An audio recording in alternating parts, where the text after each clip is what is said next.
ஹரே கிருஷ்ணா. விருந்தாவனத்துல யசோதை கிருஷ்ணர் நல்லா சாப்பிடணும் அப்படிங்கிறதுக்காக தினம் புது புது ஐட்டம் பண்ணுவாளாம். அதாவது இன்னைக்கு பண்ணினது திருப்பி ரிப்பீட்டே ஆகாது. இது கல்ப காலங்களா நடந்துட்டு இருக்கு அப்படின்னா எவ்வளவு மெனூஸ் பாருங்க, புதுசு புதுசா. அப்போ ராதாராணிக்கு விருந்தாவனத்துல ஒரு வரம் இருக்கு. அதாவது என்ன அப்படின்னா, துர்வாசர் சொல்லிட்டு உன் கையால சமைச்சு யார் சாப்பிட்றாலோ அவளுக்கு ஆயுசு ஜாஸ்தி அப்படின்னு. அதனால யசோதா என்ன பண்ணுவான்னா, அங்க பர்சார்னாக்கு ஆள் அனுப்பி ராதாராணி அது என்ன ஐஷன் வர சொல்லி என்னோட கானாக்கு என்னோட கிருஷ்ணாக்கு நீ சமைச்சு கொடு அப்படின்னு சொல்லுவா. அப்ப ராதாராணியும் சரின்னு பண்ணுவா. அப்ப இப்படி இருக்கும்போது ஒரு நாள் யசோதாவோட ஒரு ஃப்ரெண்டு சொல்றா, யசோதா யசோதா நீ இந்த மாதிரி ராதாராணி தினம் ஐஷன் வர, ராதாராணி சமைக்கிறா, அப்புறம் கிருஷ்ணா நல்லா சாப்பிட்றா, நீ சந்தோஷப்படுற, ஆனா இது எத்தனை நாள் நீடிக்கும் தெரியாது அப்படின்னோடனே யசோதா கேட்கற, ஏன் அப்படி சொல்ற அப்படின்னோடனே அப்போ சொல்ற, இந்த மாதிரி நாளைக்கு ராதாராணி கல்யாணம் ஆகி போயிட்டேன்னா நீ என்ன பண்ணுவ? அப்போ அவ ஹஸ்பண்ட் வீட்ல இருந்து இந்த மாதிரிலாம் அனுப்புவாளா தினம், இந்த மாதிரி இன்னொருத்தராத்துக்கு போய் சம அப்படின்னோடனே இது ஒரு நல்ல விஷயம்தான், இது நம்ம யோசிக்காம போயிட்டோமே அப்படின்னு ராதாராணி யசோதா திங்க் பண்ணிட்டு யசோதா சொல்றேன், ஐயோ அந்த மாதிரி ஆயிடுச்சுன்னா ரொம்ப கஷ்டமாச்சு அப்படின்னோடனே பேசாம ராதாராணிய நம்பாத்துக்கே நம்மளே நம்ம மாட்டு பண்ண ஆக்கிட்டா என்ன அப்படின்னு ஒரே ஒரு தாட் வந்தது. அப்ப என்ன நினைச்சாலா, யசோதைக்கு ஒரே டென்ஷன். எங்கேயாவது இன்னைக்கே ராதாராணி வீட்டுக்கு போய் இன்னைக்கே அவளுக்கு கல்யாணம் பேசி முடிச்சு நாளைக்கே கல்யாணம் ஆகிற மாதிரி ஒரு பயம் வந்துருத்தோம். அதனால இதை நீட்டி போடக்கூடாது, ரிஷபானுட்ட கேட்கணும், நந்த பாபாட்ட பேசணும், எத்தனையோ விஷயங்கள் இருக்கு ஒரு கல்யாணம். ஆனா அதெல்லாம் கேட்கறதுக்குலாம் டைம் பொறுமை இல்லை யசோதா கிட்ட. யசோதா என்ன பண்றா அப்படின்னா, உடனே அங்க பக்கத்துல இருக்கிற அம்மியில இத்தனை பசு மஞ்சள் எடுத்துன்னு போய் அது உட்காந்து அரைக்கிறா.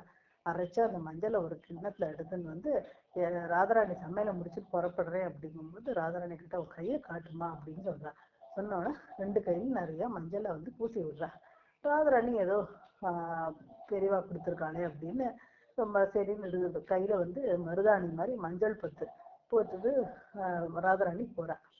அப்போ அந்த யசோதையோட ஃப்ரெண்டு சொல்றா, ஓ எனக்கு புரிஞ்சு போச்சு நீ ஏன் பண்ணின அப்படின்னு. ஏன்னாக்க இந்த கைய நீ மருதாணி போட்டிருக்கிறத அங்க ரிஷபானும் கீர்த்திதாவும் ராதாராணியோட அப்பா அம்மா பார்த்தா அவளுக்கு தெரிஞ்சு போயிடும் நீ ப்ரப்போஸ் பண்ற அப்படின்னு, உனக்கு ஆசை இருக்கு அப்படின்னு.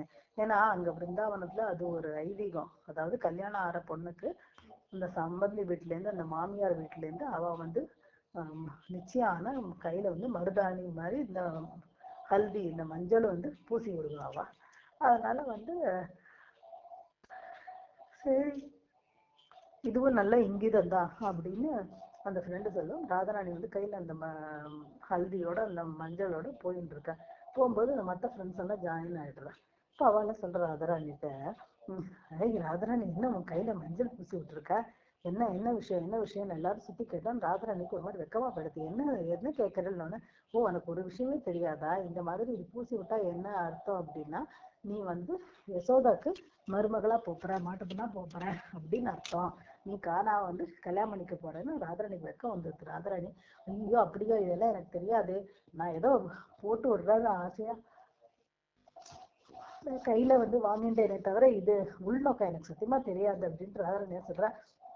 சரி இந்த மாதிரி இந்த மஞ்சளோட வீட்டுக்கு போனா எல்லாரும் சிரிப்பாளே இல்ல வெய்வாளே. நம்ம ராதாராணிக்கு வெக்கமும் பயமும் வந்துருது. ராதாராணி என்ன பண்றா, நேரா போய் பக்கத்துல ஒரு குளம் இருக்கு, அந்த குளத்துல இந்த கைய நல்லா அலம்பிடுறா.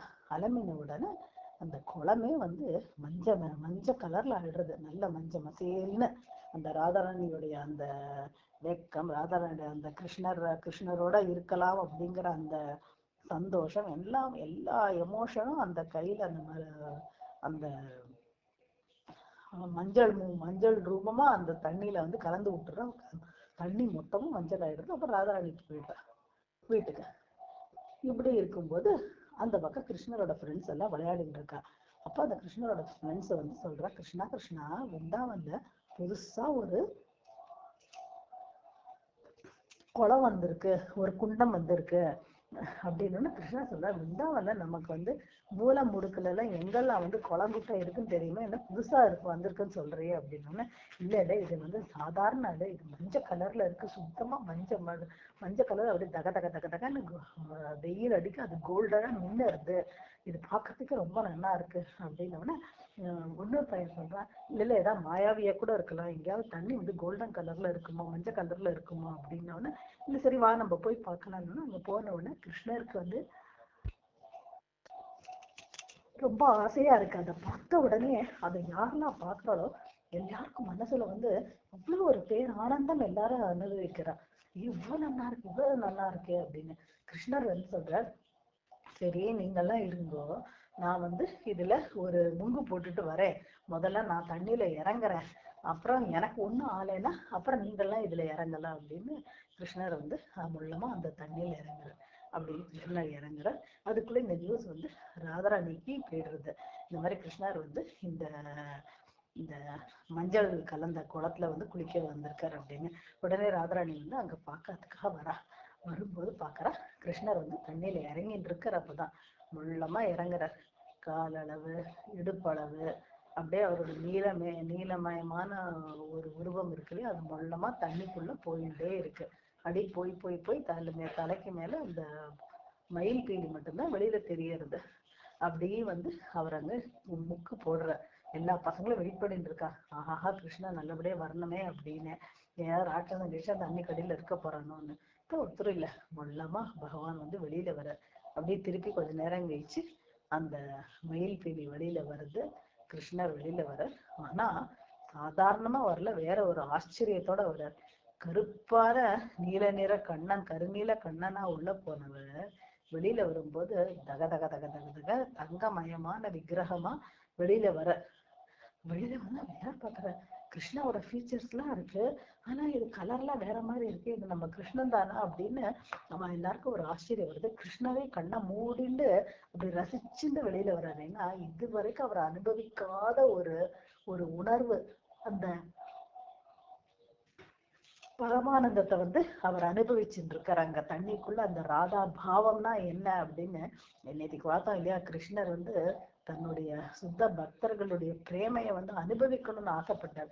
இங்க அவர் அனுபவிக்கிற ராதாராணியுடைய பிரேமை என்னன்னு அவருக்கு அந்த ஒரு ஒரு செகண்ட் அந்த தண்ணிக்குள்ள அந்த அனுபவம் அவருக்கு கிடைக்கிறது. அதனால மேல வரும்போது அப்படியே அந்த ராதையுடைய பாவத்துல அந்த ராதாராணி தங்க கலர், அந்த கலரோட அப்படியே வெளியில வந்துடுறார் கிருஷ்ணர்.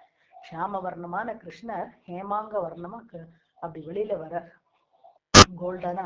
வந்த உடனே ராதாராணி அதை பாக்குறா, மத்தவாள் டக்குன்னு பாக்குறா. அதுக்குள்ள கிருஷ்ணர் வந்து டக்குன்னு எக்ஸ்டர்னல் கான்சியஸ்னஸ்க்கு வந்துடுறாரு. வந்துட்டு பாக்குறா, எல்லாரும் பாக்குறாள் இதுன்னு. திருப்பி ஒரு புக்கு போடுற, திருப்பி எழுந்துக்கிற, திருப்பி ப்ளூவா வந்துடுற. அப்ப எல்லாரும் சொல்றா, என்ன கிருஷ்ணா நீ வேற மாதிரி கலர்ல வந்து, அதெல்லாம் இந்த ரிஃப்ளெக்ஷன்னால, இந்த தண்ணியில சூரியன் பட்டதுனால உனக்கு வந்து அந்த மாதிரி தோன்றது, அதெல்லாம் ஒண்ணும் இல்லை.